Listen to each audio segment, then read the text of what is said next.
ऐसा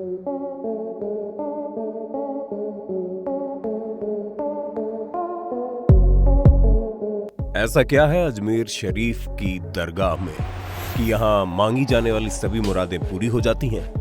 क्या वाकई में यहाँ कोई चमत्कार होता है? दोस्तों, जैसा कि हम सभी जानते हैं कि भारत में ऐसे अनेक तीर्थ स्थल हैं जो सभी धर्मों के लिए आस्था का केंद्र हैं, और उन्हीं में से एक है अजमेर शरीफ, जहां पर प्रसिद्ध सूफी संत ख्वाजा मोइनुद्दीन चिश्ती की दरगाह है। कहा जाता है अजमेर शरीफ की दरगाह से कोई भी आज तक खाली हाथ नहीं लौटा। यहाँ जो कोई भी सच्चे दिल से मन्नत मांगता है उसकी मन्नत जरूर पूरी होती है। लेकिन ऐसा क्या होता है और क्यों ये दरगाह दुनिया भर में प्रसिद्ध है, चलिए जानते हैं।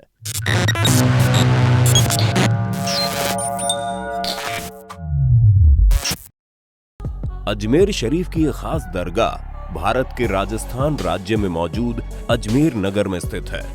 अरावली की पहाड़ियों से घिरा अजमेर बड़ा ही खूबसूरत है, और यहाँ बनाई गई दरगाह तो उससे भी ज्यादा खूबसूरत है, जिसमें सभी धर्मों के लोग पूरी श्रद्धा और आस्था के साथ मन्नत मांगने आते हैं।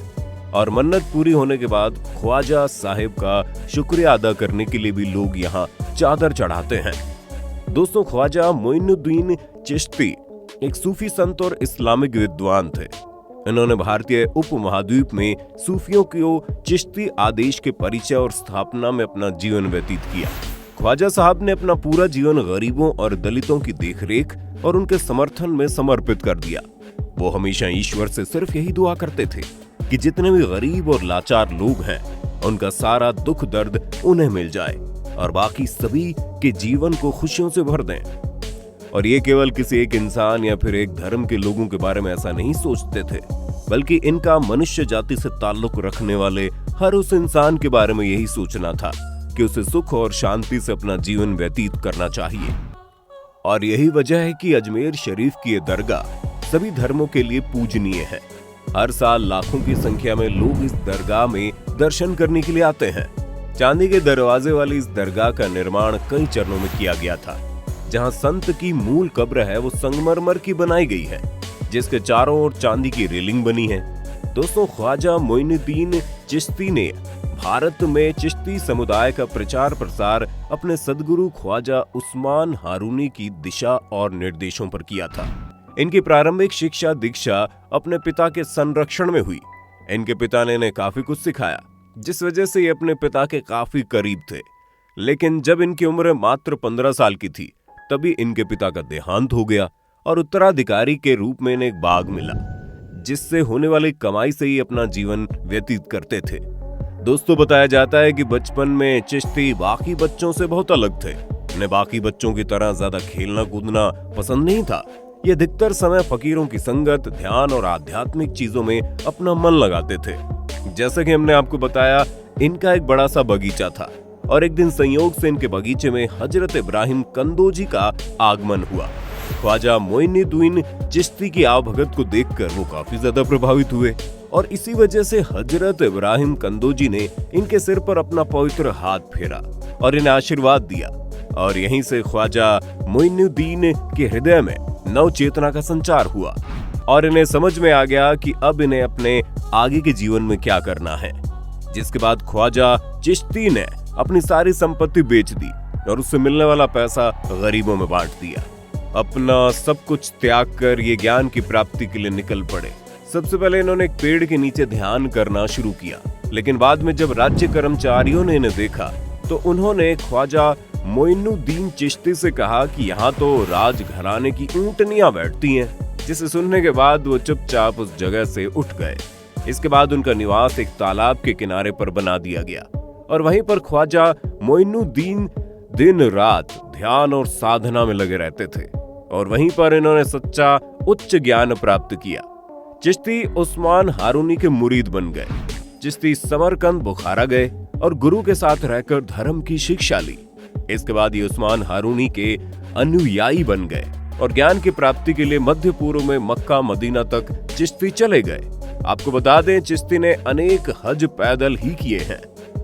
दोस्तों, ये माना जाता है कि ख्वाजा मोइनुद्दीन चिश्ती साल 1195 में भारत आए। एक ऐसे समय में भारत आए जब मोहम्मद गौरी की फौज अजमेर के राजपूत राजा पृथ्वीराज चौहान से हारकर वापस गजनी की ओर भाग रही थी। मोहम्मद गौरी की भागती हुई सेना के सिपाहियों ने जब ख्वाजा को देखा तो उन्होंने कहा, आप आगे न जाएं वरना आगे जाने पर आपके लिए खतरा हो सकता है। लेकिन ख्वाजा को भला कैसे खतरे का डर था। उनके लिए अब कोई भी चीज खतरा या फिर आसान नहीं थी। इसी वजह से उन्होंने सिपाहियों से कहा कि तुम लोग तलवार के सहारे दिल्ली गए थे, इसलिए वापस आ रहे हो, लेकिन मैं अल्लाह की ओर से मोहब्बत का संदेश लेकर जा रहा हूं और इस तरह भागता हुआ नहीं आऊंगा। ख्वाजा मोइनुद्दीन थोड़ा समय दिल्ली में रुके और फिर उसके बाद ये लाहौर चले गए। थोड़ा समय लाहौर रहने और वहां पर अपने ज्ञान का प्रचार प्रसार करने के बाद ये अजमेर आ गए। जब संत की आयु 89 वर्ष की हुई तो इन्होंने प्रार्थना के लिए खुद को पूरे 6 दिनों तक कमरे में बंद कर लिया और अपने नश्वर शरीर को एकांत में त्याग दिया और बाद में उसी जगह पर उनके चाहने वालों ने मकबरा बना दिया, जिसे आज हम ख्वाजा मोइनुद्दीन चिश्ती का मकबरा कहते हैं। दोस्तों, अगर हम अजमेर शरीफ दरगाह के इतिहास के बारे में बात करें तो इतिहास के पन्नों को खंगालने के बाद ये पता चलता है कि मांडू के सुल्तान गयासुद्दीन खिलजी ने साल 1465 में यहाँ दरगाह और गुम्बद का निर्माण कराया था। इसके बाद बादशाह अकबर के शासनकाल में भी दरगाह का बहुत ज्यादा विकास हुआ। दरगाह अजमेर शरीफ का मुख्य द्वार निजाम गेट कहलाता है, क्योंकि इसका निर्माण 1911 में हैदराबाद स्टेट के उस समय के निजाम मीर उस्मान अली खान ने करवाया था।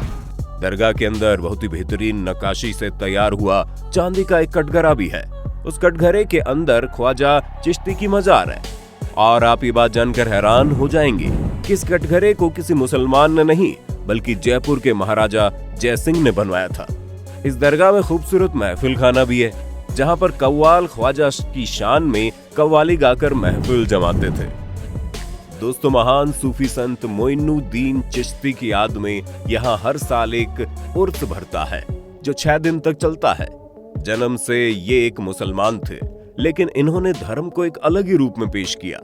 धर्म के बारे में इनकी व्याख्या कुछ इस प्रकार थी। जहां मोइनुद्दीन चिश्ती कहते थे, मनुष्य एक शिष्य है जो अपने आप में नदी जैसी उबदारता और सूर्य जैसा स्नेह रखता है। उनके अनुसार भक्ति में सबसे ज्यादा शक्ति है।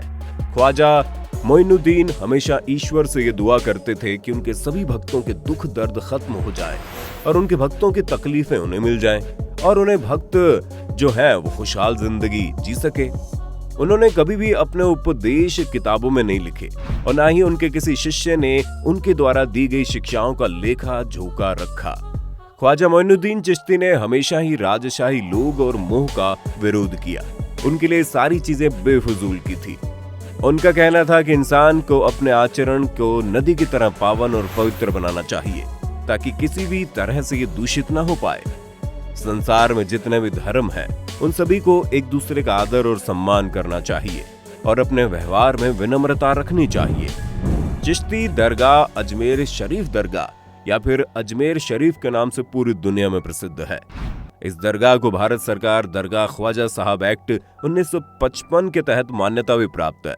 भारत सरकार ने इस दरगाह के लिए समिति भी बनाई है जो इस दरगाह में चढ़ाए गए चढ़ावे का हिसाब रखती है, क्योंकि यहाँ बहुत ही बड़ी मात्रा में चढ़ावा चढ़ाया जाता है।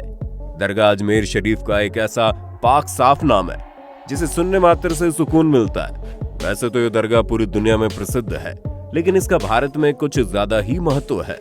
सभी धर्मों के लोग, फिर चाहे वो हिंदू हो या मुसलमान, सभी इस दरगाह पर आकर मन्नत मांगना नहीं भूलते। और दोस्तों, इस दरगाह की सबसे अच्छी बात यही है कि यहाँ आने वाला बंदा चाहे किसी भी मजहब का क्यों ना हो, अगर सच्चे दिल से इस दरगाह पर आकर मन्नत मांगता है और उसे पूरा होने का विश्वास रखता है तो वो कभी भी खाली हाथ नहीं जाता। यहाँ पर आने वाले लाखों करोड़ों लोग अपनी मन्नत पूरी करने के बाद यहाँ दोबारा आते हैं ताकि वो शुक्रिया अदा कर सके। अब दोस्तों, अगर साफ तौर पर देखा जाए तो ये कोई धार्मिक जगह नहीं है। ये दरगाह एक ऐसी जगह है जहाँ इंसान एक ऐसे इंसान पर भरोसा करके आता है जिसने अपने समय में सभी को असल मायनों में जिंदगी क्या होती है ये सिखाया। क्योंकि ख्वाजा मोइनुद्दीन चिश्ती ने अपने पूरे जीवन काल में सिर्फ और सिर्फ दूसरे लोगों के लिए जिंदगी बताई थी और हमेशा उन्हें खुश देखना चाहते थे। अब ऐसे इंसान के मरने के बाद भी अगर उससे कुछ मांगा जाए तो कोई खाली हाथ नहीं लौटेगा। इसलिए आप चाहें जिस किसी भी धर्म से ताल्लुक क्यों न रखते हो, आप लोगों ने अजमेर शरीफ का नाम सुना ही होगा। वहां जाने की आपकी इच्छा भी करती होगी, क्योंकि जिस जगह पर जाने मात्र से ही इंसान के दुख तकलीफें कम हो जाएं, वहां भला कौन नहीं जाना चाहेगा। बाकी आपका अजमेर शरीफ की दरगाह के बारे में क्या कहना है, कमेंट में बताना। और इसी तरह की वीडियोस को लगातार देखते रहने के लिए चैनल को लाइक शेयर सब्सक्राइब तो कर देना। धन्यवाद। दोस्तों, आपकी स्क्रीन पे 2 और वीडियोस दिख रही हैं, जिसे देखने के लिए आप इस स्क्रीन पर क्लिक करें। दोनों देखिएगा, बहुत अच्छी वीडियो बनी है।